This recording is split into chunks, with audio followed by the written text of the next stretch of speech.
We were washing feet as well. So we had all the men specifically go and wash their feet. And the women on our team would just play with their hair, pray over them, just show them physical affection. And I think that was one of the most profound experiences I've ever witnessed. Having these women sit down, totally uncomfortable too, just, you don't do that every day, right?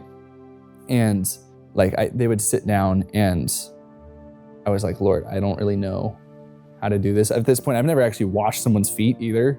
So I was kind of this is a first round for me, but they would sit down and I was just would be gentle with them. And before I even started washing their feet, I would just grab their hands and make eye contact.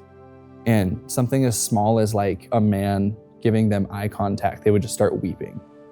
And it would touched me so much. I was like, wow, there's so much hurt and brokenness in the world. I felt like the Lord was showing me how redemptive his love is. And it just made me so excited and hungry to be his vessel too, even just in love. There was this one woman who kind of towards the end when this was all going, she was just weeping and just she was I have to wash your guys' feet.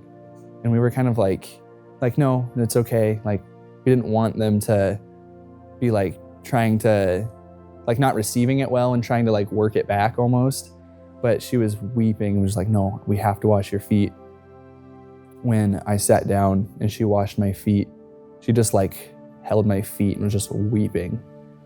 And I felt in that moment, I had this revelation where I was seeing what the Lord, I felt I was in the position that Jesus was in. And then Mary, washing his feet, I felt I had a visual for it.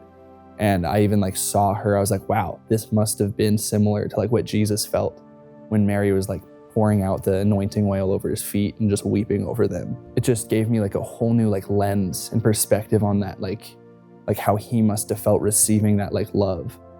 Not that it was her weeping over me necessarily, but I think I was in awe. I was completely awestruck. At the very end of this, I just stood in one place for 15 minutes looking around the room and I was what just happened? It was this interesting double perspective where I also felt I was being washed by the Lord, but I was also experiencing how his feet were washed at the same time.